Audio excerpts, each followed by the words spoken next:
Ladies and gentlemen, big hairy news.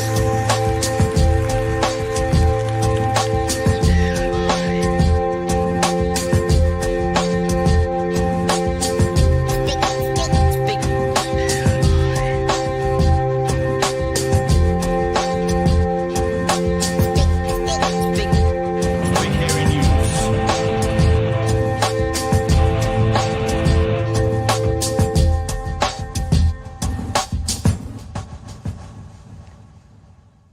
Hey, kia ora koutou e te whānau. Welcome to another edition of Big Hairy News. Kia ora, Chewie. How are you, love?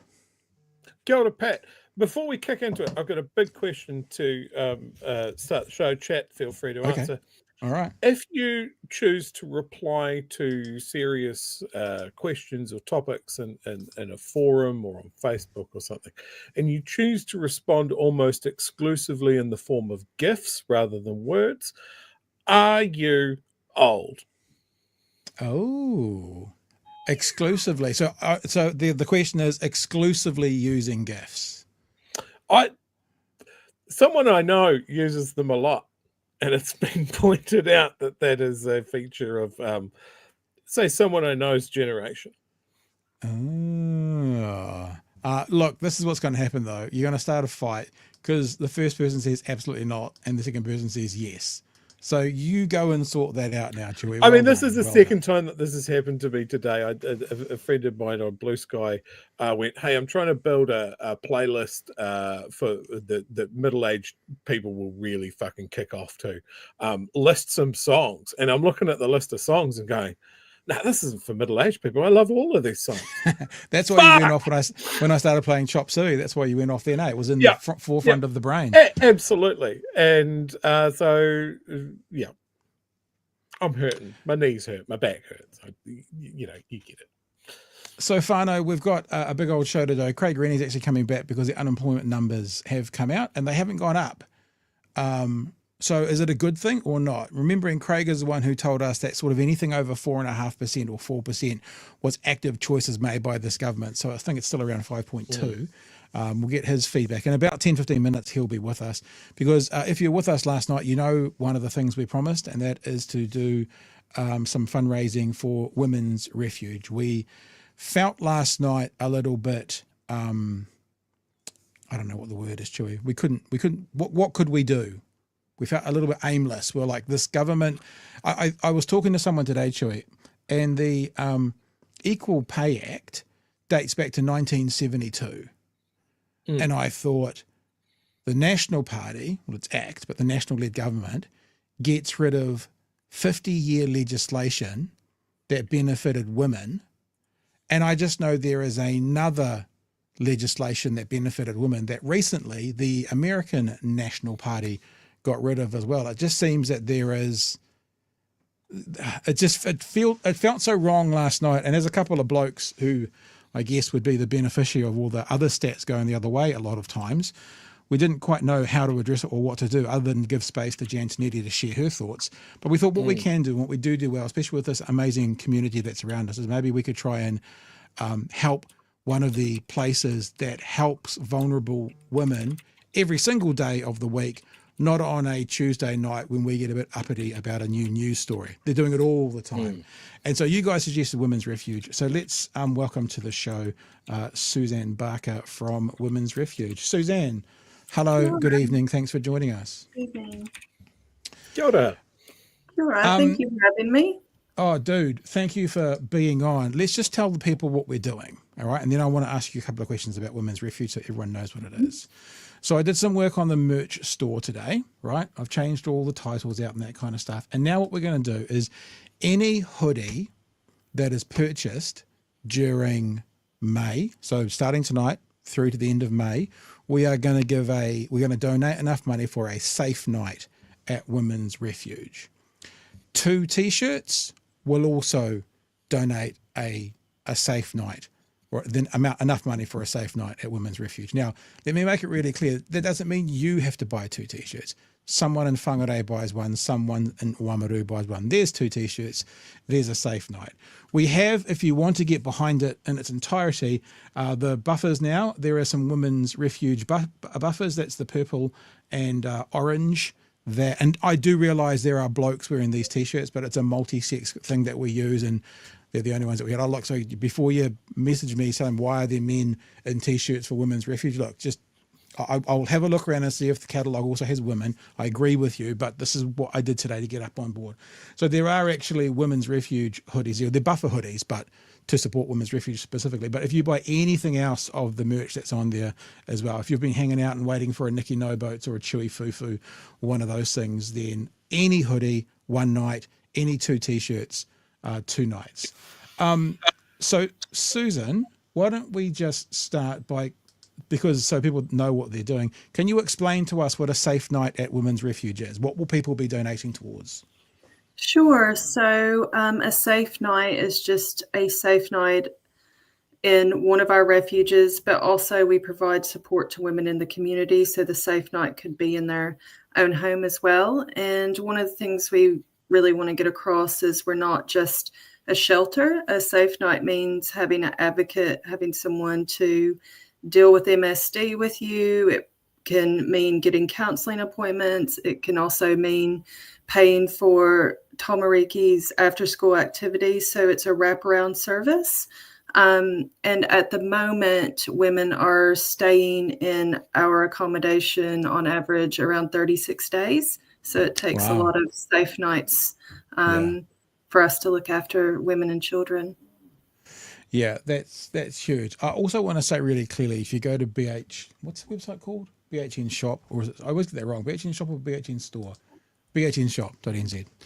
If you go there, there's also links, as I said, to the Safe Night site. If you're sitting out there right now, if you're listening to this on demand and you're going, I've got a couple of bucks, I can't really afford a hoodie, then just go and give your money to Women's Refuge. In fact, if you go, I got $100 for a hoodie, how could that money be used best? If you'd rather give that $100 to Women's Refuge, then go and do that. This is just a little thing on the side that maybe we can help out as well, to introduce the Safe Night. I'd never heard of the Safe Night before we actually looked at it last night, Susan, so I'm glad we've found out about it, because it seems to be an inexpensive way to support some amazing work that you guys are doing. So the links are on the shop as well. Now, I guess, Susan, when we were talking about this legislation, or the repealing of this legislation last night, the themes obviously around it are women earning less. What does the research say about women and money, and does that impact, for example, women becoming more vulnerable? You may see women in Women's Refuge more often if there are money issues. Absolutely. I think, first of all, we see women from all walks of life, but you can imagine that if you're in a situation where you're being abused and you don't have financial security, that is a big factor for you staying, because one of the main concerns that we see from women who want to leave is, how am I going to support myself? How am I going to support my children? Mm-hmm. So it's very directly correlated. I don't know. I mean, even if you talk to someone who's in a marriage without abuse, finances are a big reason a lot of people stay even when they're unhappy. So you can imagine when you're with someone who's abusing you. Yeah. What do you want to know, Chewie, after this conversation from last night? You were very strongly the top suggestion when we were just spitballing what charity to throw out and support. So I guess more generally, like we're doing this, what is the best way that people can maybe support Women's Refuge in a longer, more consistent fashion? Yeah, so again, like, totally support the idea that it's tough economic times. If you don't have the money to support, it doesn't have to be money. We're always looking for volunteers. We're always happy to receive food items, personal care items, and things for our refuges. So it doesn't always have to be a monetary donation. and also like the Safe Night program, if you do have the money to donate a Safe Night every now and again, that's incredibly helpful. And we also are starting to just try to talk to people about like taking care of each other. You know, if you know somebody who's going through this, 1 in 3 women in New Zealand are, so there's bound to be somebody, you know, a friend of a friend, like just be there to listen and not judge. So that's one of the ways that supports us when people have people in the community that they can go to and eventually, you know, work up the courage to ring us. I was just thinking, Susan, if someone's watching or listening, or they know someone knows someone that they think, you know, I don't think this woman's in a very good position. Is there anything you can say to either them or perhaps their allies, their friends and family out there? Like, are there any? I'm not trying to look for like an instant kind of a way of identifying, but are there any key markers that we can tell people about now that if they see or know of happening in and around them is a sign to be aware of things not being so crash hot at the moment? Yeah, so I think if somebody starts to pull away, like from their family and friend group, and they seem to be isolated from their normal support networks, that's definitely a huge sign. If they seem, say, you're out with them or something, and they're constantly like having to check in with their partner or feel anxious about that, that's another sign. To be fair, a lot of women will try their best to hide it. They feel like it's their shame, not the abuser's shame, and they'll try to keep things going as normal as possible. And we just tell people to just check in.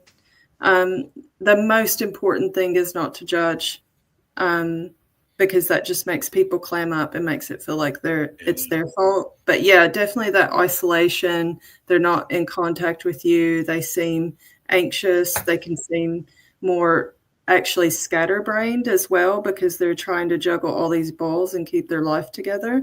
Mm-hmm. If people want to find out more about you guys, you are womensrefuge.org.nz. I'd like to put up the actual site because as you can see on the site, it does go through the whole country. Someone on the chat right now says no shelters in Palmy. That's Palmy. We have 2. Mm-hmm. Yeah, that's what I was going to say. So there's a direct piece of information we can hand out there. Yeah. Womensrefuge.org.nz. Yes, for the person who said it in the chat, there are places in Palmerston North, but as you can see, right through the country. Do you know how many there are? How many actual locations are through the whole country? 41.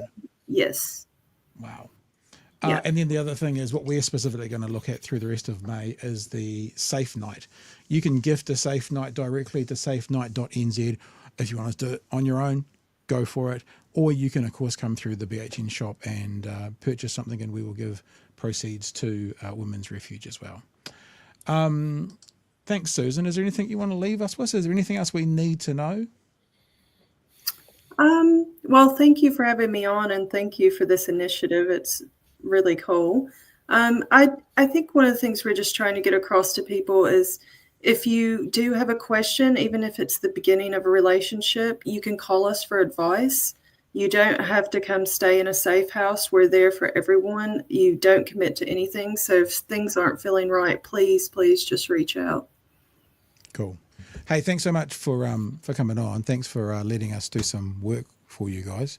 Because, you know, there's a trust element there. You don't really know who we are, and we hope to get you guys a little bit of cash. But we'll keep you up to date with what's going on, and all the best with your amazing work. Thank you for your time. Thank you. Thank you so much.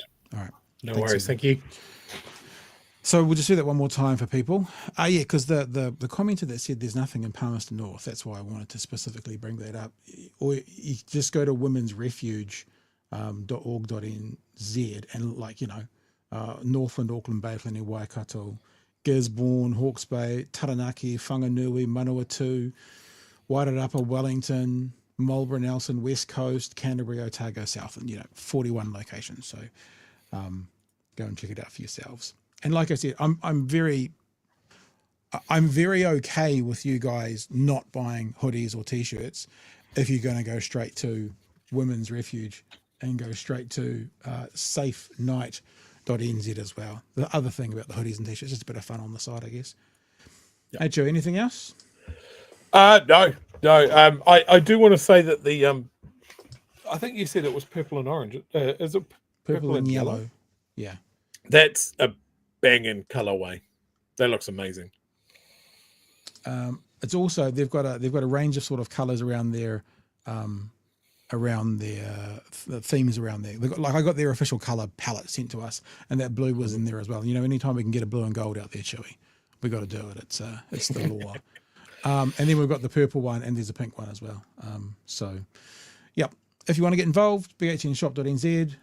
If you want to get involved directly, safenight.nz, and we'll keep you up to date as we go through. Like, people want to get on board and get some merch, and we can support them. We'll let you about that. We'll let you know about that as it happens.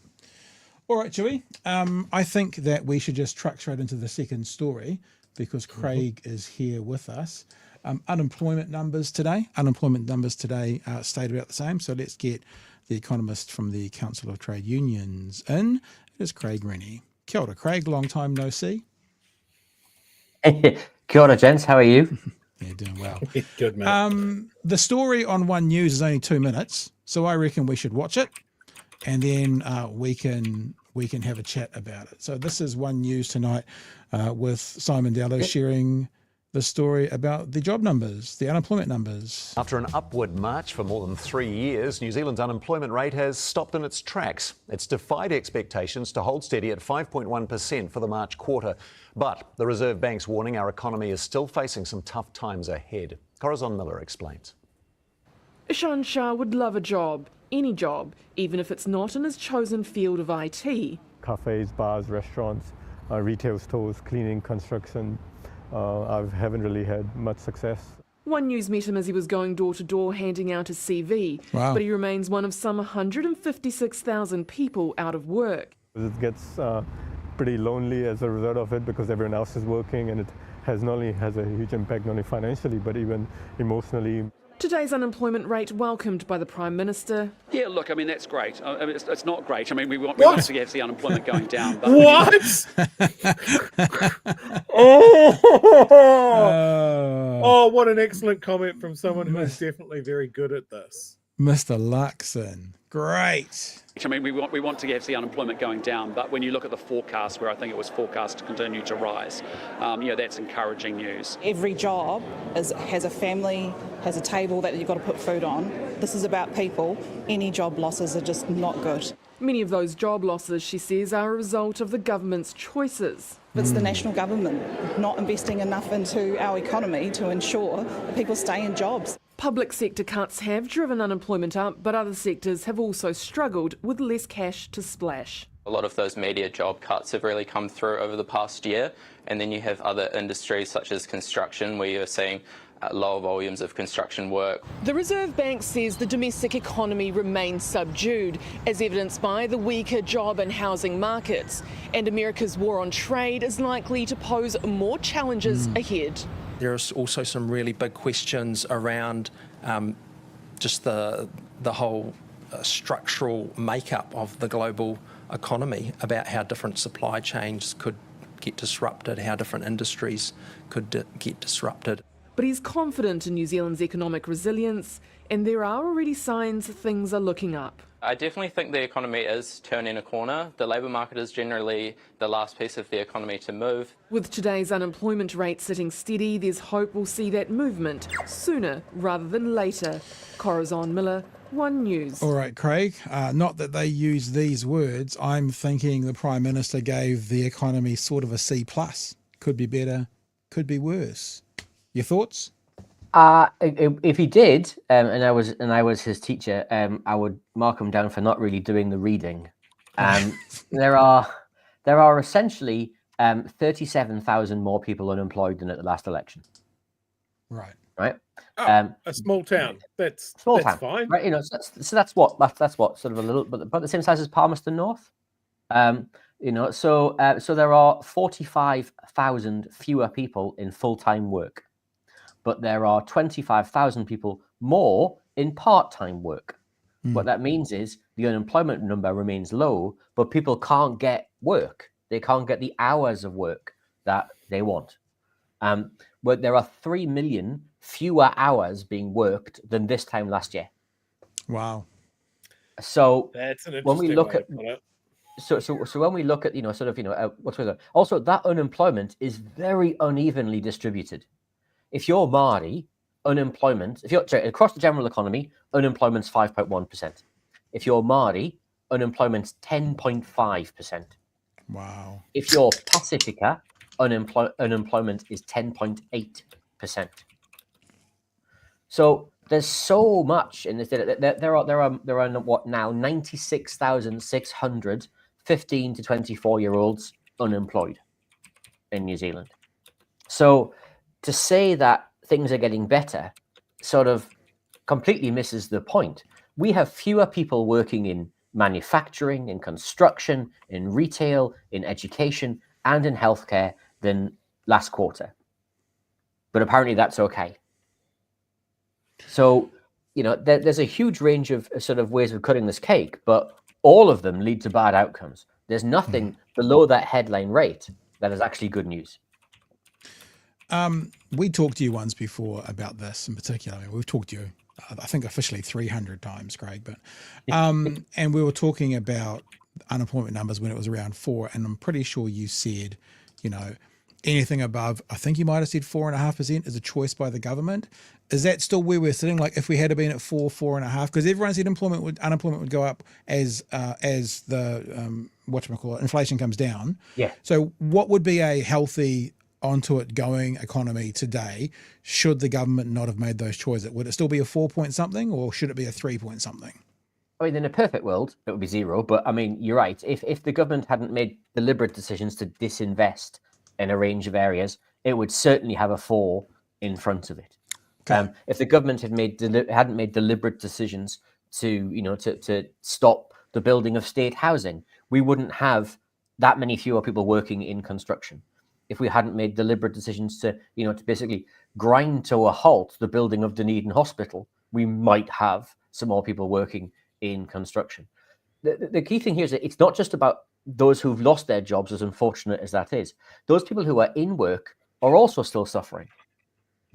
41% of Kiwis, according to the data, didn't get a pay rise last year. Just under half got a pay rise less than inflation. Yep. So the pain here, right, is not just in particular communities. If you're in work, you're also still suffering. And the thing is that if unemployment's 5.1%, if you've got 156,000 people unemployed, if youth unemployment's spiraling, if Māori, Pacifica unemployment is growing that quickly, right? Have a plan. Have some kind of sense that you're going to do something.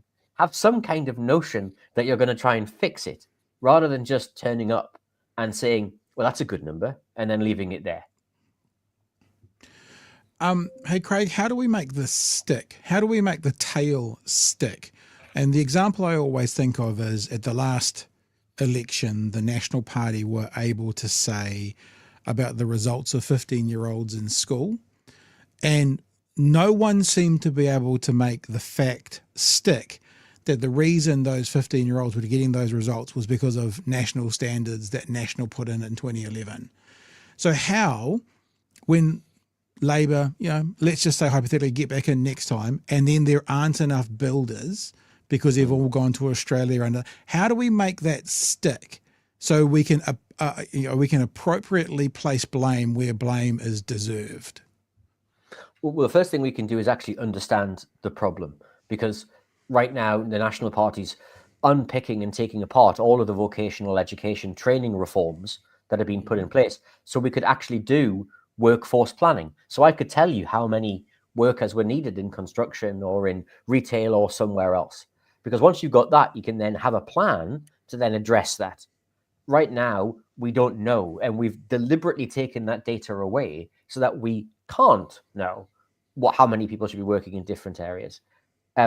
We also should be planning to build, particularly in construction, when we have a recession, when we have downturns in the economy, like now, right? When when the economy is going gangbusters, I will be the first person on your TV screen saying we need to stop building as the Crown staff because we're going to run out of capacity, right? And we need to allow that to cool off a bit, and then we'll pick back up because that's our job as government, right? But there's a little number here which I hope might help your viewers sort of understand the problem in a sort of a really simple way. In 2022, in the global index of all of the countries of the advanced economies in the world, developed economies in the world, the OECD, New Zealand was 6th for unemployment. Okay. Today, we're 18th. So 6th meaning 6th best, and now Sixth it's best. 18th. Right. Now it's 18th. Right? We have fallen. We fell a little bit. We fell a few numbers, but we fell in 2024 to 15th, and now we're 18th. And Wow. that's telling you it's not that everywhere's really suffering and we're just following along with that suffering. We're doing far worse as a country than lots of other jurisdictions are. Unemployment is lower in the UK, it's lower in Australia, it's lower in the US, right? It's higher here. And it's higher here because the government's made a deliberate choice to allow unemployment to rise so that it can deliver its other objectives. And that trade-off is what I don't think need to be made. That's terrifying. Chewie, any other questions or comments to wrap up? They're going to talk about this 5.3% and try and walk that around and going, that's great. You know, it's great. It's great news. It's a good number. I really want to focus on the fact that that's a lot worse for certain segments of our community, of our country, isn't it? Because we've always seen that unemployment rates are much higher for certain segments of the community. Yeah. So 5.3 sounds, you know, it's pretty bad. How bad is it for, say, Māori, Pacific Islanders, youth? Well, unemployment for unemployment for those groups is more than double the rate, right, than it is the general population, right? For tall, handsome white economists like me, it's pretty low, right? But for everybody, sorry, hang on. Sorry. I think you're a numbers guy, Craig. Yeah. You're a numbers guy. What number are you using for the tall part? That's all I want to know. All I'm going to say is, Pat, you let the handsome bit go, so I'm going to leave that. That's there. fine. I think you're using some kind of inverse metric. Would that be fair? But in terms of us, we'll be fine, right? If you're Māori, 10.5% unemployment. That means more than 1 in 10 Māori are currently unemployed. Yeah. For Pacifica, it's 10.8%. For 15 to 24-year-olds, they have a non-seasonally adjusted rate of what we call NEET, so they're not in education, employment, or training. 14.4% of all 15 to 24-year-olds are not in education, employment, or training, right? That's an enormous number, right? These are enormous figures of people, right? And yet everything we're doing in the labour market, right, is going to make that harder to fix. 90-day trials, so we can hire people and fire people whenever you like, right? We're reducing sick leave. So if you get sick, you should be able to take it. It's going to get harder if you occasionally need sick leave. Pay equity yesterday, right? You know, getting ahead, filling the jobs that we need to fill because those jobs are going to be paid less, right? All we're doing is taking all those skilled people and we're pointing them at the airport, right? And then we wonder why there's no work in New Zealand, why there's no skills in New Zealand, why we can't get things done. And the economics of this is really straightforward. It's not hard, right? We create jobs, we create development because there's plenty of things to be doing. There's plenty of things that need to be done that would improve the economy in the long run. We have the capacity to do them, but we're choosing not to. That is, if you open the Cambridge English Dictionary and you look at the phrase, and you look for the definition of the word austerity, the definition of the word is poor economic conditions caused by government choices. if this isn't what this is, I don't know what it is. So if I can extrapolate out from those unemployment numbers, right? Because it's your time spent unemployed just tends to snowball, right? There's always the classic interview question. There's a gap in your resume. What were you doing? Oh, you're unemployed for 2, 3, 4 years. It becomes harder. You get caught behind. You start just treading water trying to keep up, and especially if you're young, if you can't get into, as you said, training or employment or that sort of thing, even more so. And then we sit here and we wring our hands and wonder, what are we doing about our poverty numbers? Why have we suddenly gained this underclass of people who exist on government benefits or cross the lines of society into crime? It's because we put them there. Because these guys decided that putting a whole lot of people on the breadline or putting them on subsistence work, underemployed, I'll work part-time and I won't make any ructions about my pay and anything like that because I have to hold on to this job. This is the thing that is keeping me afloat. So you're not going to push for better paying conditions.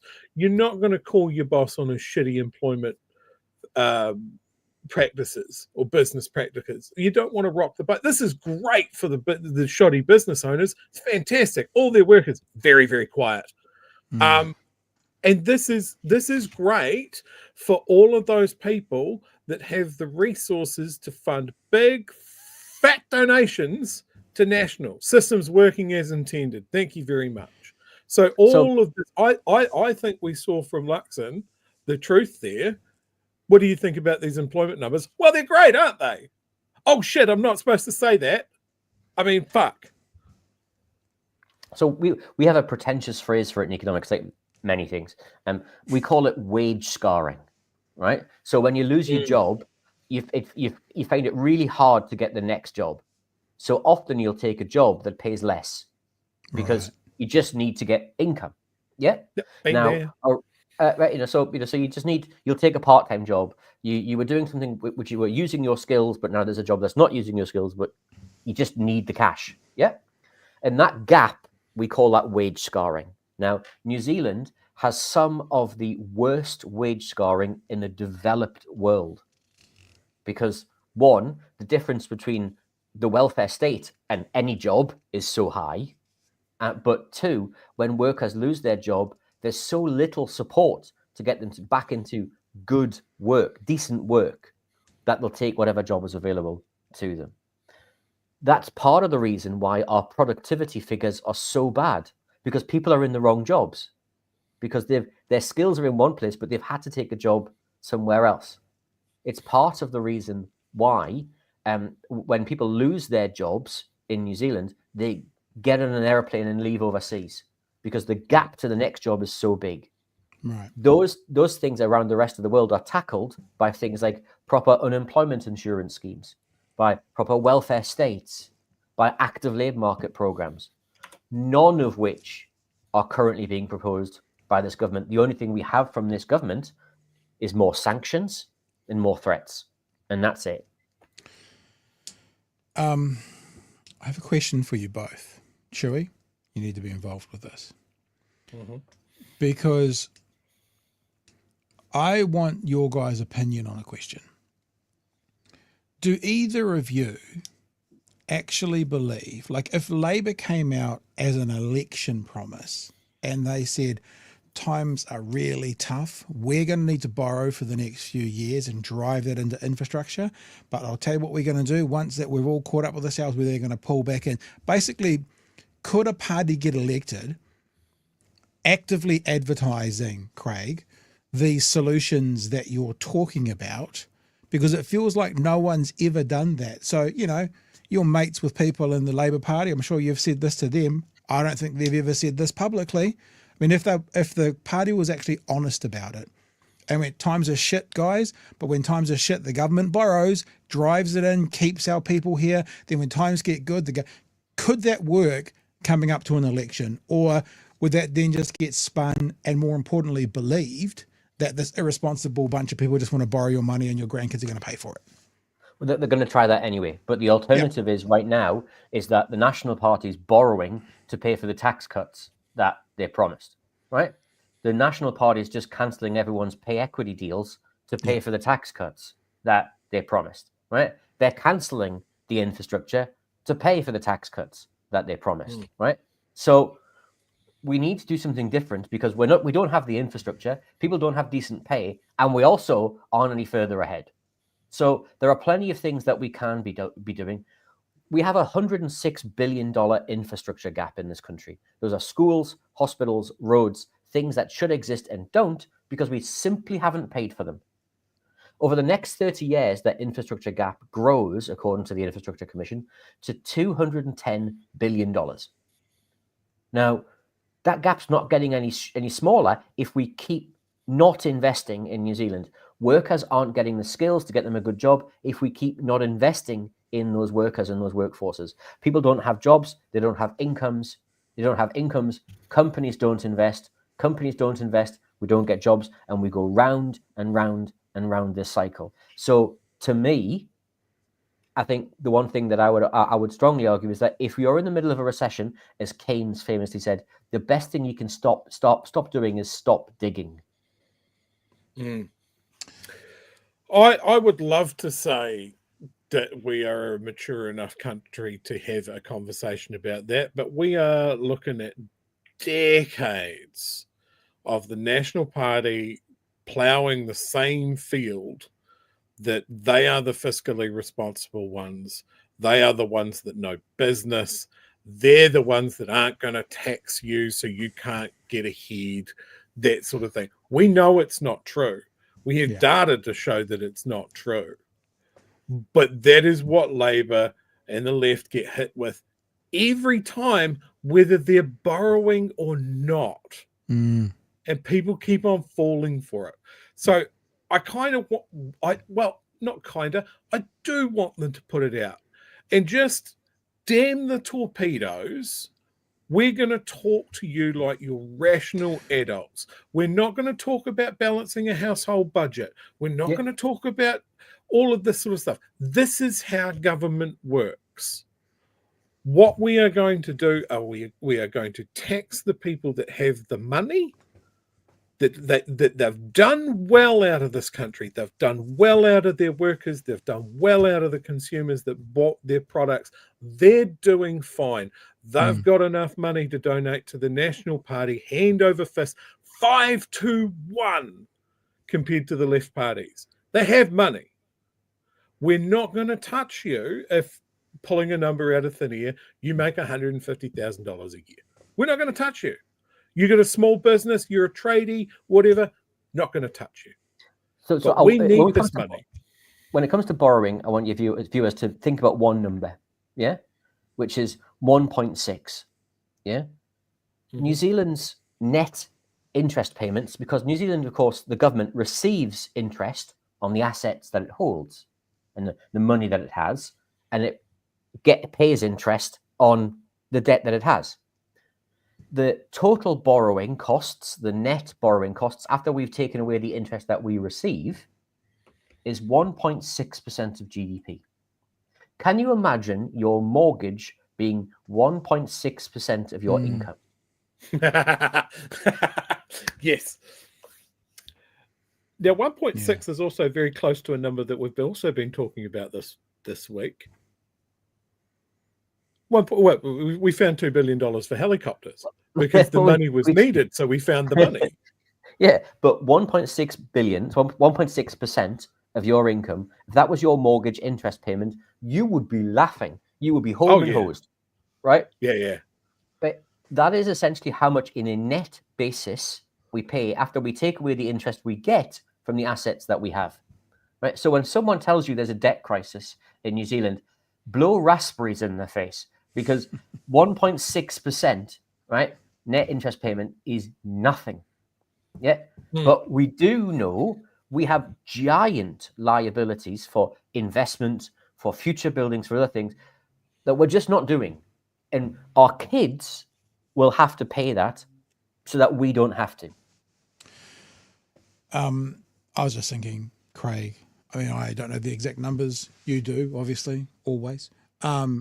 Taking that 1.6% to 5% is still a very low amount when you think how you've just explained it, but I'm sure that would be a huge amount of infrastructure being paid for if it was 5%. Well, not only would it be a huge amount of infrastructure that was being paid for, you would grow the economy more quickly. Yeah. You would have better urban infrastructure. People would have housing. You wouldn't be paying to keep people in hospital because they're kept there because they've got respiratory tract disorders because they're living in cold, damp housing. Yeah. You would be growing the GDP part, so that 5% would actually get smaller because our economy would be larger. Yeah, and you're looking at flow-on effects like people not having to rely on an accommodation supplement as much because we're building more houses and they're in better jobs and all of this sort of stuff. There's these downstream effects, right? Yeah, there's more work, right? People die less often because of poor air quality in urban centres, right? People are in better paid employment. There's less child poverty. The best estimates we have of child poverty in New Zealand is that child poverty costs somewhere in the order of around 4%, 4-5% of GDP each year. Wow. So you can either choose, right, to wrestle down the debt until there is no debt. The only country historically that got anywhere near completely reducing their debt was Romania under communist Nicolae Ceausescu. Yeah, it's not a place we want to sort of try and and replicate, right? So it's one of your one of your viewers has put in their comment. The thing is, businesses borrow all the time to invest, and then they grow, and then we put the entrepreneurs on the fronts of magazines and lionize them for being brilliant. Yeah. All right. Hey, Craig, thank you for coming in and joining us tonight again. I'm assuming we'll find a reason to talk to you tomorrow night. We seem to find a reason every other night. Chewie? Before we let Craig go, we need to plug Craig a little bit here. Craig, I believe you're doing an Ask Me Anything on Reddit tomorrow night. Is that correct? I'm asking the people on Reddit to be gentle, but I am. It's no. But I'm doing that. My gentleness is I'm actually a terrible typist. So if you want me to actually answer, it might be very slow. I use these two fingers to type. So it might take a while if you're after a really long and complicated answer. I'll try and do my best. But in terms of tomorrow night, I'll be doing that. Very much looking forward to your everyone's questions there. And looking forward to to answering all the things people want to know about the economy and anything else. And also giving Craig a plug. Podcast out tomorrow morning, episode 4 on housing with Bernard Hickey. What do you want to tell the people about your podcast tomorrow? So essentially, tomorrow we've got I think it's 4 a.m. It comes out for those of you who 4:30. desperately want to follow along at 4 a.m. I was talking to Bernard about housing, what's gone wrong in housing in New Zealand. We've got some facts and figures about sort of what's happened over the past since 1960 in housing and how much people have been paying and what the consequences of that are, particularly for young people and for people who are trying to get into the housing market. And I try and get Bernard to tell me what he would do if he was Prime Minister for a day. What's the one thing he would do to launch and deliver change in housing in New Zealand? Brilliant. Thank you, Craig. And I guess we'll catch you again sometime super soon. Appreciate your time. Have a nice night, gents. All the best. Cheers, Craig. Taking housing. He's just starting with the small, easy topics. Just the little ones, little bitsy ones. Do we want to get to some of them super chats and stuff? Seeing we've had a couple of interruptions. Yeah, I just there's a couple that I've starred in there. I'll unstar them. The questions that were directed at Craig, I would suggest that you direct those at Reddit. just because they're really good questions. Good idea. Send them to them there. New slogan says Kiwi Bird, New Zealand first, putting Kiwi last. Mm-hmm. David said, you missed my super chat yesterday. I said you guys have taught me to be way better at picking up on when politicians are bullshitting. Great work. Oh, thank you, David. We'll take a victory lap on that one. That's awesome. If we missed it. Yeah, there's a little, that means you've had your little bullshit nerve installed. Just sits at the back of your neck and it occasionally just goes like that. That's what it is. Sophie, just for $10, thank you for the super chat. Appreciate that. Brooks says, first time commenter, long time watcher. We love that. Appreciate all this work that you both do. Thank you. Also, I can't believe I heard the Minister for Women today in Question Time saying this is positive news for women. Yeah, we'll get to that next. We've got a few things around that story. Big old B. I work on the front line. As a consequence of government policies, more people are seeking help for relationship breakups, consequences of hardship for New Zealanders. Cal says the firing unemployment blitzkrieg they went on when they came into power was to artificially lower inflation. This is nothing new. Brutal, says Cal.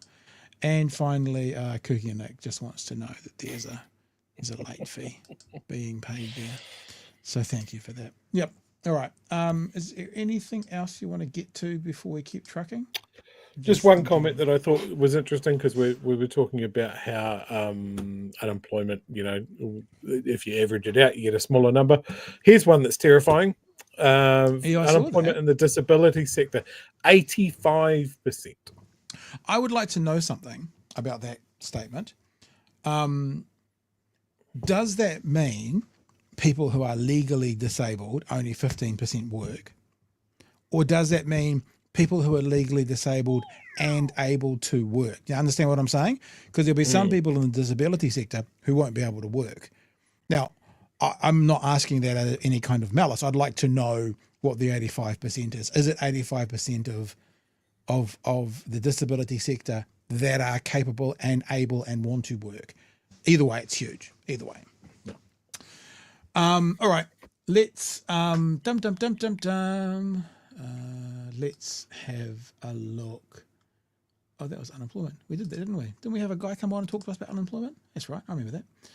Okay. Let's get to day 2 of women being banned from having equal pay. Is that right? That sounds right to me. Have I got that right? Have I got that straight? TVNZ tonight shared their perspective of a very fiery day in the House. The government's controversial pay equity changes are set to pass into law within the next few hours, just a day after being announced. Unions are calling the legislation, which overhauls the law that helps narrow the gender pay gap, an attack on working women. And those who have been affected by fair pay claims being stopped in their tracks say they feel blindsided. Political editor Mikey Sherman has today's developments. Are you all right? Well, if some people need a bit of steam out, leave the House. And Parliament today full of fiery debate. Is her message to Kiwi women whose work is undervalued that they should just suck it up and work harder to grow the economy? My message to women who believe they're undervalued is this government does value women. Labor livid. This is about robbing Paula to pay Paul. When you start talking about pay equity, the first thing you must understand where women is concerned is what a woman is. Oh, for fuck's sake. Oh, do not tell me you're surprised, Chewie. I'm not surprised. But, like, Winston, I understand he was there when women were invented. But still, what a piece of shit. If you haven't seen it, though, credit where credit is due. A very good comeback by Chippy. Understand where women is concerned is what a woman is. Is his definition of a woman someone who's paid less than a man? We deserve equal pay. The government. That's good. That's a good comeback. Credit where that one's going. And if that was workshopped, well done. Good comeback. The government ramming through legislation, making it harder for low-paid women to negotiate fair pay. 33 pay equity claims. They just used it like toilet paper. and threw us down the drain. These women have spent years in care jobs. This is a slap on the face for us as care and support workers. I had my colleagues crying. Librarian Tessa Bowler had been working on a claim for the past 3 years. It's such a huge piece of work, and it was where everyone was so committed, and then all of a sudden it's just gone. Everything we've done. Hospice nurses were just weeks away from pay negotiations. Weeks. We care for some of the most vulnerable people in our country, people who are dying and their families, and to be honest, it's a real kick in the guts to them. It's disgusting. We've seen a rewind back to prehistoric times. I hope that people can see how cruel this government is. Avoiding the scrutiny of Parliament, the Prime Minister opting for a tourism event in Rotorua. I'm here at Trends because it's 7.5% of our global GDP, our GDP in this country.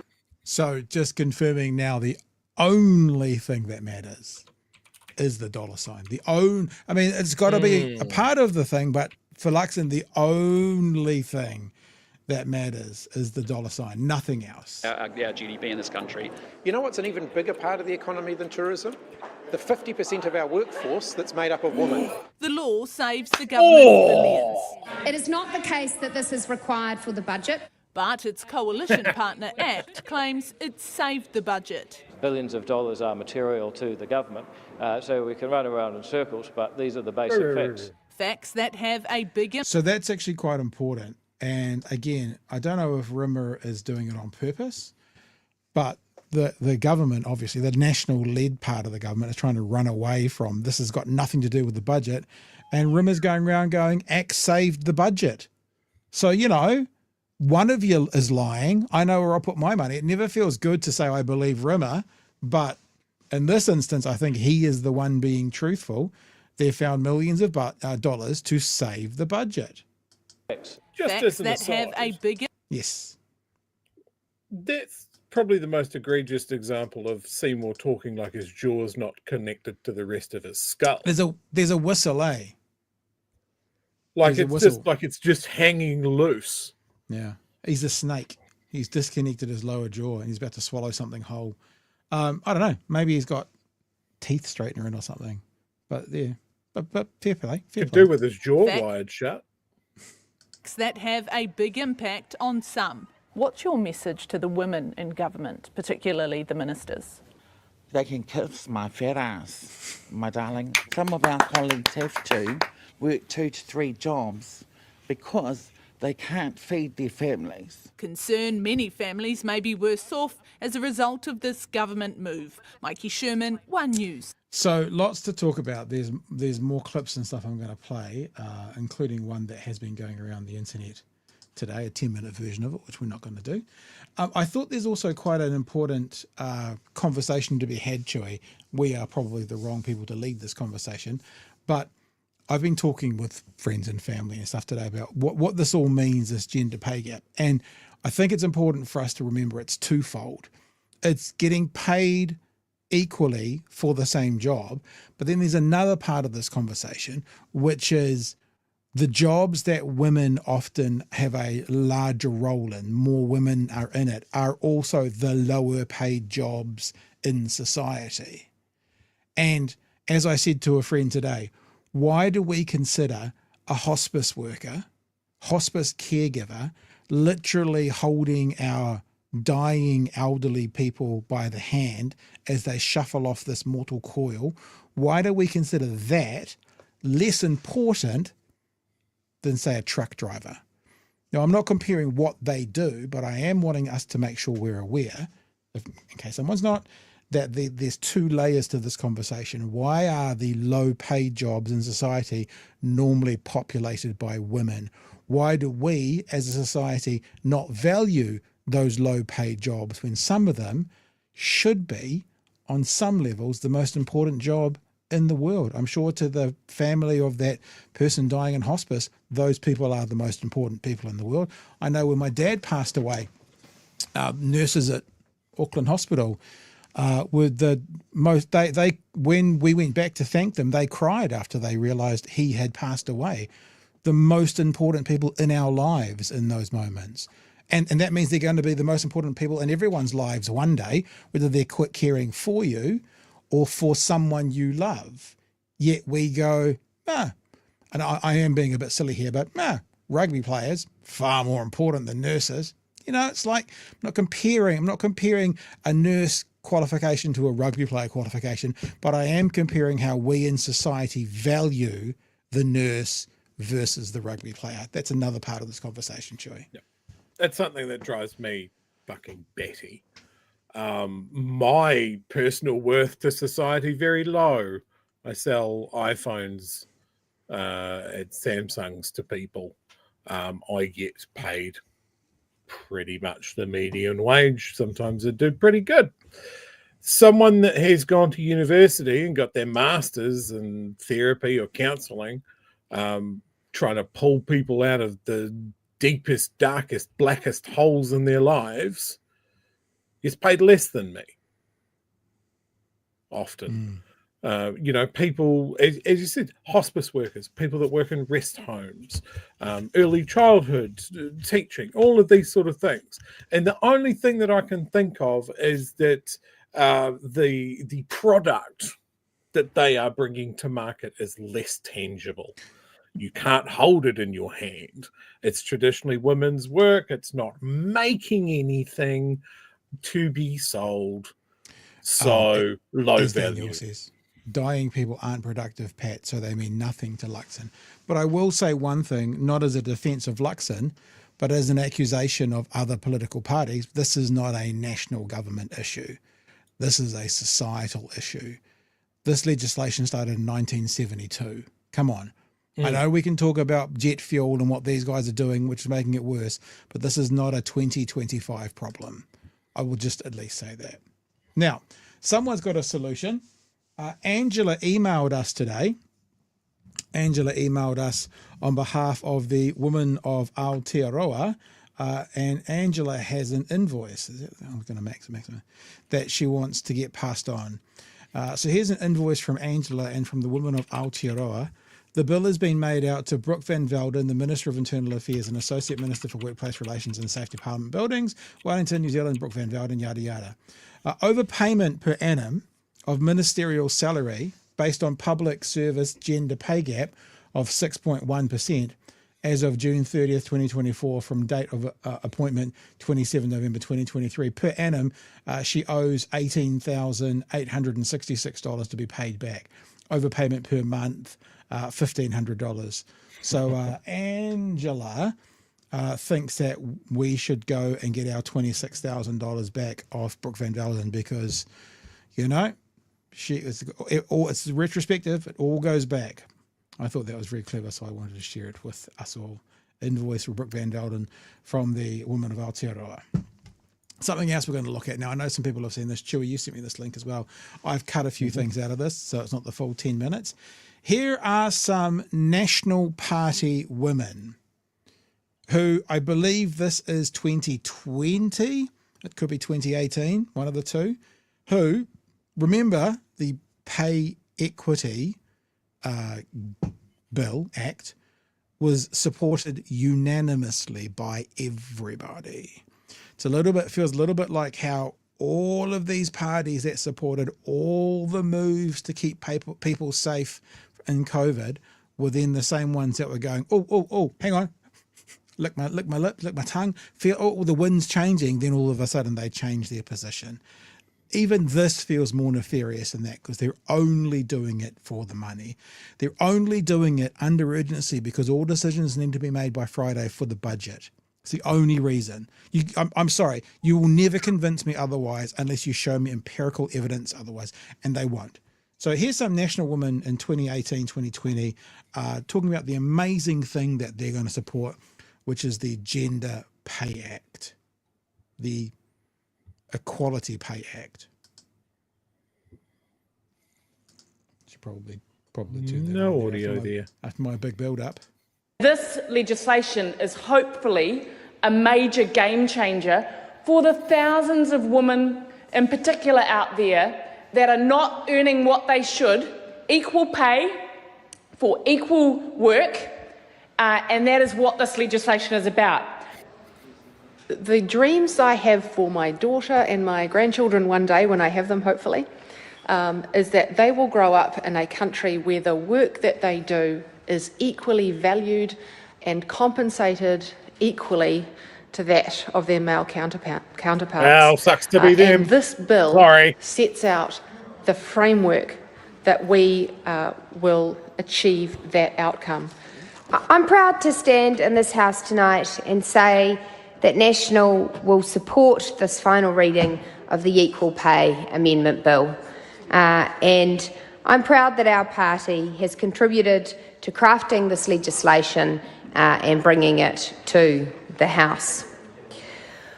But I think it is important that we do look through the lens of history here. This is about justice and access to justice. And it actually is okay in a year when we're celebrating 125 years of women winning the right to vote, being the first country in the world, that we actually say we need to do a lot more.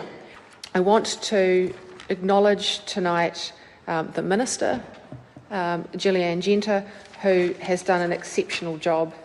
She did an exceptional job earlier answering our questions and done a great job shepherding this bill through the House, and I commend her for that. She's been outstanding.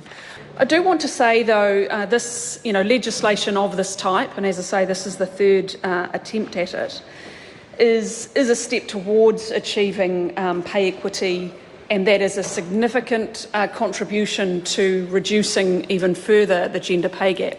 And this has been a focus of the previous government as well as the current government. That is an area we absolutely agree on. Now, Chewie, there's been some conversations going on in the last 24 hours about how, a librarian was comparing their salaries to an economist or whatever they were. But this is twofold, like we said earlier. There is the comparing women's salary to men's salary doing the same job, and there's the societal issue of women being paid less and are populating those jobs that are more lower paid. And do you know who knew about that or who knows about that? The current Minister of Finance, because this is what she said about that exact thing. We support the simple concept that people should be paid the same for the same work, regardless of their gender. True. And we support the equally important concept that if someone has been doing work and there are reasonable grounds to believe that that work has been undervalued or historically undervalued based on their gender and has been underpaid because of that, then they should be able to make a pay equity claim. Historically undervalued based on their gender. That's not comparing job to job. That's comparing society to historic inconsistencies with how we value jobs. She knew it, she said it, and now they want the cash back. It's as simple as that. Chewie, I've got one more thing I want to say about that last video, but do you have anything first you want to get in there? Yeah, I'd just like to really support the very sage words that Comrade Nicola Willis had to say there. I would like to see her fist fight her future self in the parliamentary food court. I was going to say forecourt, but then I thought, no, food fight would be better. It would be better. I want to say one other thing, and this is a bit more judgy, not about the topic. This is 2020, I think. Pretty sure this is 2020. Do you notice where they're sitting? Erica Right Stanford. at the back. What do they call those people? Backbenchers. So, no power, no position, could say whatever they wanted. Backbenchers. 4 years later, populating the front bench of a government. Very, very, very different perspectives. Just thought that was an interesting little side note. Backbenchers do whatever they want, say whatever they want. All of a sudden, government front benches, oh, no, never happened. No, there's lots of problems with this legislation that we supported unanimously a mere 3 to 5 years ago. I like all of these comments that seem to be like it's unwieldy. It's not transparent enough. The transparency comments, especially, are pretty galling, considering that they rammed this through under urgency. So there was no chance for the public to see what an unwieldy piece of legislation this was, how hard it was to implement, all of this sort of stuff. We don't get to see that because they put this through under urgency. We could have had 6 months to have a look at it. 6 months that we got to deal with the treaty principles bill, by the way, that gets the full whack. Because it has a different, like the treaty's principle bill had a completely different objective. That was never going to pass. So then it had to be dragged out for 6 months to put its poison out there. This they want to do and they don't want us to know whether it's a good piece of legislation or not, or if it's unwieldy. They don't want us to see it. So that makes it very different as well. Like it's what they did and it's how they did it that is really fucking pissing me off. I agree. Good sir, I agree. Let's go to the super chats and stuff for a bit. Jeff says, I get a dopamine rush seeing all the familiar names appearing in the comments. Oh, we've got lots of people seeing us again tonight, have we? Yeah. Or just every night? Just our little, I don't know. I'm torn between calling the regular BHN chat, the guys and gals that come every night to do this with us. I am torn between calling you guys a village or a war party. Could be both. I think lately I'm trending towards the latter. Kiwi Bird says, dang, Chippy, that was a KO on Willie. Yep, there's Winnie. There's some very good retorts from Christopher Hipkins there. Hadron, this government has the dubious honour of committing the worst erosion of women's legal rights in at least 2 decades. Shame. I'm assuming that came out of Willie Jackson's mouth in Parliament over the last 24 hours. He's very much a shame. Speaking of Willie, he dropped a lovely little nugget of information. I didn't get the name, actually. Did I star it? Oh, no, I didn't, because I'm an idiot. He was bringing up his experience of when a female presenter replaced Mike Hoskins. Yeah. That, of course, there was no question. She definitely, although she was replacing Mike Hoskins, she wouldn't be inheriting Mike Hoskins' pay packet. So good enough to do the job, obviously not good enough to get the compensation. I mean, I would like to know more about that because, you know, having worked in the media, if I run a show and build it and and then someone comes in after me and does it, they don't typically get paid the same amount. I mean, you know, that's like if a Scale A teacher leaves a classroom and a beginning teacher comes in after them and does the same job in the same classroom. You know, I guess what I'm saying is I can understand that. Now, if once you're a team, like I can actually remember, okay, I don't say this to kind of go, look at me. I can remember working for a radio station and I had a female co-host and I was far more experienced than her. And they were going to pay us differently. And I said, nope, we should get paid the same. And they said, there's no more money. And I said, we'll take me down a bit and bring her up a bit and we'll get paid the same money. But we were both starting a new job, both starting a new show. So as far as I knew, we were equal to it. Now, in that show, if I had kept doing that for 3 years and she had less than someone else had come on board, I would have been more comfortable with them starting on a lower salary and then build it up. That's just how it works. So, but look, I guess I can put my money where my mouth is, literally, because that is a story that I don't tell you to brag. I'm just saying there are slight idiosyncrasies within the media world that I can see both sides. It's a really good point, Pat. The message here is talk about your wages, the people that you work with. Yeah. That's how they play us off against each other. Yeah. And sometimes when you find out that you're the shit person, because you're getting overpaid for what you do and compared to someone else.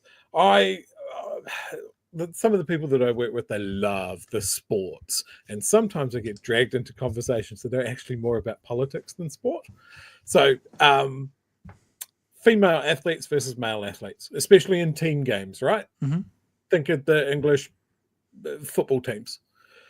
Men paid millions and millions and millions to kick a ball around, and the argument is because they draw the fans in. They sell the merchandise, so they get paid. And then there's all of these teams. They're also building up women's teams that are often semi-professional, that sort of thing. And it's like, oh, we can't find the money for you guys because you don't bring in the ticket sales.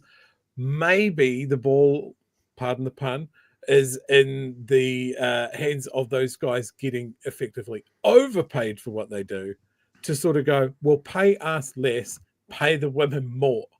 We're part of the same organization. We're straying from the topic a little bit, I know, but I think that's an important thing. We need to lift each other up. There's a good example in UFC when Ronda Rousey was the most bankable star, maybe 10, 15, 12 years ago. She was the highest paid UFC fighter. I guess it's a bit like this sometimes. If it's a sex-based discrimination, then it's actually illegal.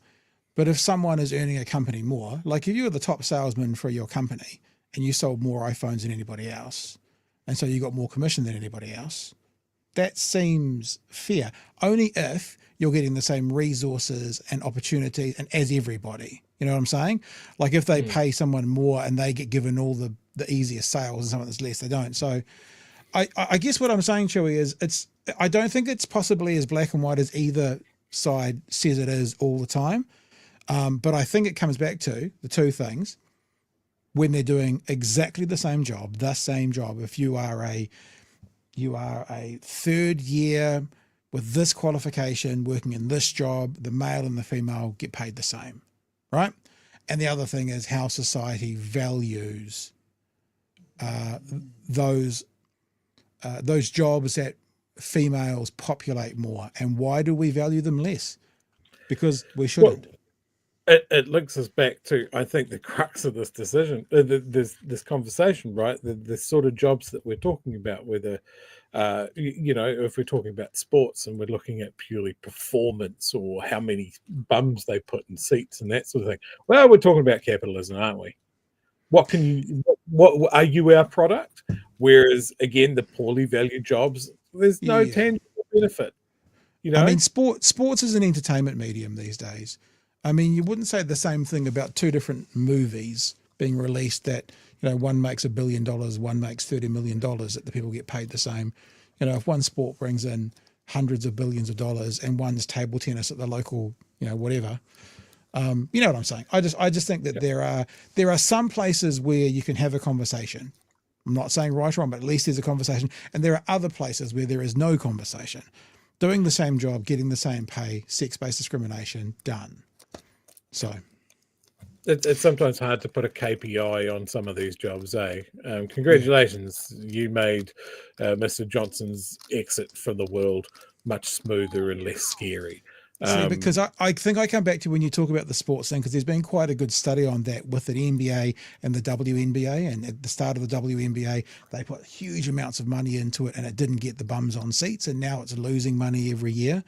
But I would come back to, why is that deemed more important than the nurse holding my dad's hand as he died? That's what I would come back to. Just tell me why that one's worth so much more. Either of those, WNBA or NBA, is worth so much more. That's the conversation I'd have, rather than going, well, his sport is seen by 1 billion people and her sport is seen by 10 million. I don't care. I'm like, why are you deemed so much more important in society than the nurse or the teacher or the whatever? That's where I think the conversation can be more nuanced. We tried to do a pay-per-view for Mr. Johnson's last moments, and unfortunately subscriber numbers were very low. Hey, my little war party, gather around. Okay. There's a lot of, obviously, we talked about this last night, a lot of anger, a lot of desire to do something what are we doing? Are we running around or are we doing something about it? So here we go. There are some protest actions scheduled for tomorrow, various places around the country. This isn't an exhaustive list. It's a very short list. Tomorrow's Check out the Thursday. PSA's websites. Tomorrow's Thursday. Friday. Sorry. Friday. You got a couple of days. Bring a packed lunch. So Auckland, Friday, 9th of May, 1 p.m. outside Brooks' office. So that's a good one. Rolleston and Canterbury outside Nicola Griggs' electorate office. Dunedin and the Exchange. I plan to be there at 1:30. Nelson, Miller's Acre car park on Halifax Street. Check out the PSA social media for more actions planned around the country. If you can get to it, do, because people power counts. Very good. Speaking of that, let's get to the last thing of the night. Oh, one thing. Yes. He's been redecorating. More gold. Literally, yes. Carry on with the video. I'm going to find a comparison picture. I'm sure he has been redecorating the Oval Office. This was a really interesting bit that happened today, our time. On the left is the new Prime Minister of Canada. And he came in and basically went, yeah, nah, sorry, dude, not ever is that going to happen. And he's one of the world leaders at the moment who is actually standing up. He did go in and he was quite conciliatory and complimentary at the start, but he just got elected on saying no to Trump, especially for the 51st state bullshit.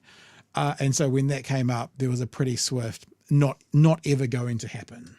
Well, I still believe that, but you know, it takes two to tango, right? But no, I do. I mean, I believe it would be a massive tax cut for the Canadian citizens. You get free military, you get tremendous medical cares, and the military thing at the moment around the border between America and I nearly said Australia. There's no border there, right? And Canada, they have like an integrated military already.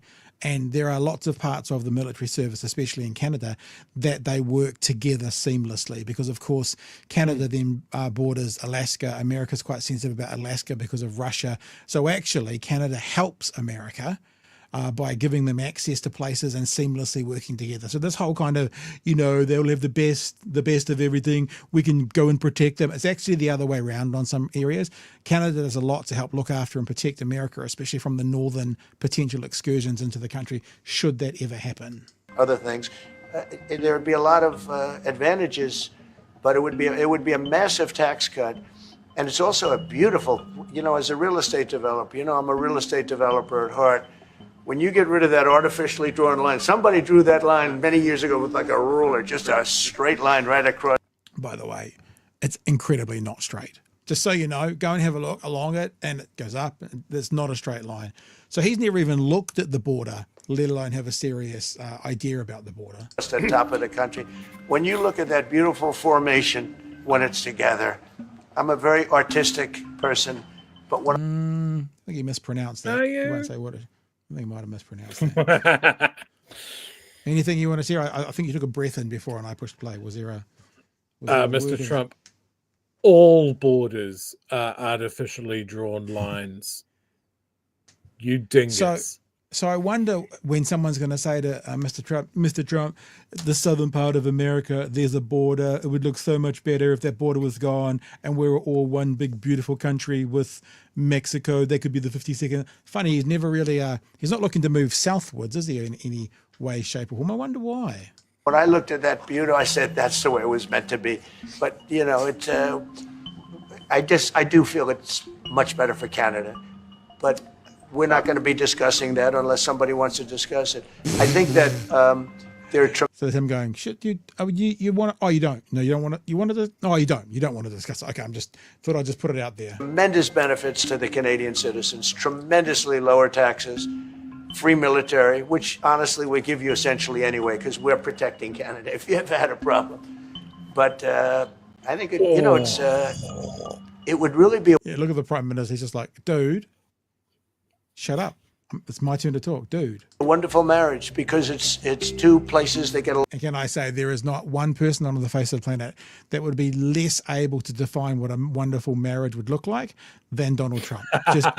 Just putting it out there. Two places that get along very well. They like each other a lot. Used to. Well, if I may, as you know from real estate, there are some places that are never for sale. That's true. We're sitting in one right now, Buckingham Palace that you visited as well. That's true. And having met with the owners of Canada over the course of the campaign last several months, it's that's nice, eh?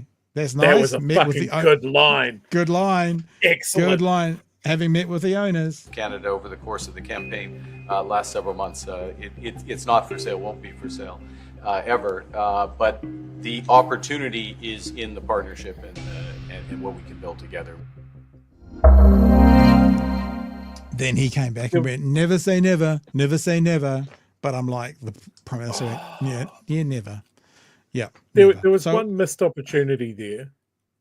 There's a lot of places that aren't for sale, like the White House. They are able to be burned, however, like we did once before. The other thing I heard today, apparently, people are saying Trump's a bit scared of a couple of places. We never know if that's true. But both Japan and Canada hold a huge number of US bonds. And if they dumped them all, the US economy would crash. And from listening to commentators...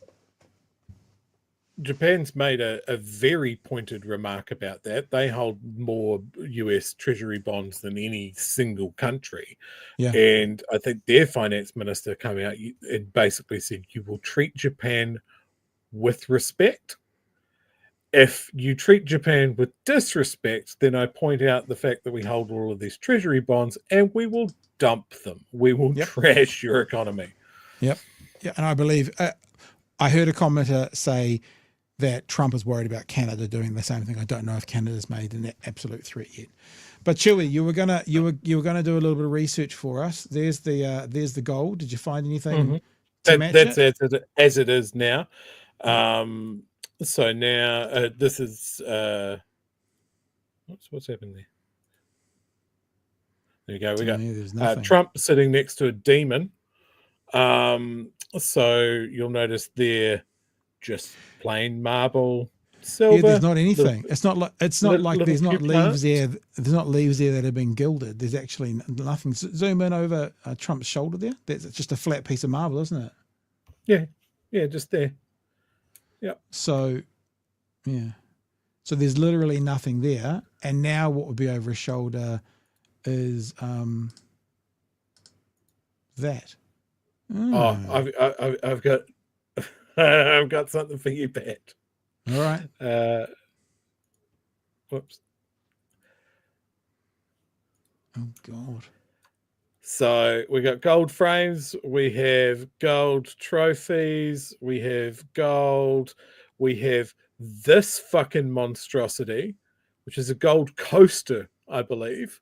It's about an inch thick. He really is white trash, isn't he? He really is white trash. And then here's the side-by-side with Biden. Look at how much has changed. There is no greenery. It is all gold. The chairs are more gold. Everything it's like, I mean, this shouldn't be surprising when we've seen pictures of where he lives, like his apartments and stuff like that, where everything is literally gold plated. But like, that's just like, it's ostentatious. It's revolting. It's actually no class whatsoever. He really is white trash. I mean, honestly. No, someone said King Midas. It's the opposite. Everything he touches turns to crap, bro. It's not King. It's not King Midas. He's the anti-Midas. He's actually, the Timu Midas. This shot must be from that thing we just played, because that's the Canadian Premier, isn't it? No, I don't think so. No, someone else. My fella here has got a grey hair in that. See, still white man in a dark suit. They all look the same. Yep, that's true. All right. I thought I'd give you dogophiles a bit of the nala, because there's how you go. Right. Howie says, look up The British Empire, a delightful parody for Seymour. Show. I love that Kaimatara. We should have a retroactive equal pay law. Politicians who usually get $100,000 should get equal pay as the public. That would flip their attitude. Did you know back in the day, parliamentarians' wages were indexed to the wages of teachers? Ah, very good. I like that. Wonder when that went away. Kenny's Dead said there's no such thing as unskilled labour. It's a fair point. Nikki K is far greater than Nikki Nobos. Yeah, it was a sad loss for, I'm sure, her and her family as well. She could have, although, to be honest, when in national, she was very much national. Remember, we've discovered this is when people leave politics, that they seem to either, like, put it this way, can you imagine all the women in government right now that in 15 years' time will all be going, I really didn't want to do that. I really didn't want to sign that thing. They made us. We had to do it. It was part of the coalition agreement. Like, I guarantee it, in the next 5 to 10 years, when some of these front benches leave, what was your biggest regret? Oh, the Equal Pay Act, without question. Yeah, disagreed with it. Yeah, but you still did it. Yeah, you still did it. Definitely a village, says Exceldia, but we still know where the pitchforks are kept. There you go. Orsomosaurus, try putting a CFO in a classroom, see how far they get, or you get. Mosgol, there's a little town just outside of Dunedin called Mosgol. See you Friday, Chewie. Oh, yep, you absolutely will. Is that threatening, or is that, it sounds like a I threat. guess I'll find out. Huh? A clown near a carnival. I see what you did there, Kaimatara. I saw it. I see it. And Adam says he decorates like a Russian oligarch. I think a Russian oligarch would have more taste. Maybe not. Maybe not. I don't know if you've seen the Winter Palace in St. Petersburg. I haven't, but you can look up pictures. Alrighty, mighty. I was just thinking, what can we get Craig back for tomorrow night? He gives us so much content now. We've got the third night in a row. Is that how it works? Something like Craig's got his own show. Let him have his own show, Pat. Good too. It's a good show. Good show tomorrow. I know, because I recorded it and put it together and edited it. And I had to edit it with freaking internet from Waiheke Island, which was patchy at best, and it took me a long time to edit it. So everyone should go and watch it. And if you are interested in Craig's work, it is here on the YouTube channel, right? So if you're watching us on YouTube, it's here. It's also on Spotify, Apple Podcasts, iHeartRadio, everywhere you can get audio podcast as well. Mm-hmm.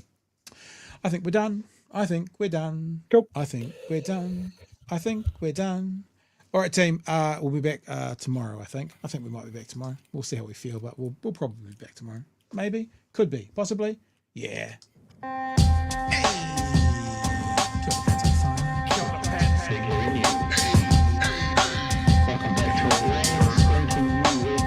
Help us settle a debate, whether it be thoughtful or funny, even if we're all creatures of hate. It's a fine line that we're walking together. For better, push aside the temptation to berate. Let's take a note of the corners we stand in. As many points as the hairs on my chinny chin chin. When the news that we're watching is hairy, knowing all the things that we need to be wary of. Like the rich have the hand out for rewards, while the many have to work at what they can't afford. And the rest of us ain't paying attention, or maybe have questions we're too worried to mention. Other media is still dwelling on trivial facts, vetting peas from the rice and the mice from the rats, and picking and choosing a warpath to run, linking ourselves with the hill to die on. It's gotta come down to a welcoming vibe, with an A and a self and a higher in mind. All have a lean either this way or that, and will be analyzed by what Chewie and Pat. With the evil in the world trying to mess with your head, and you're sitting on the couch, you're thinking chivalry's dead. Each night, 2 nights, they're gonna sing you to bed.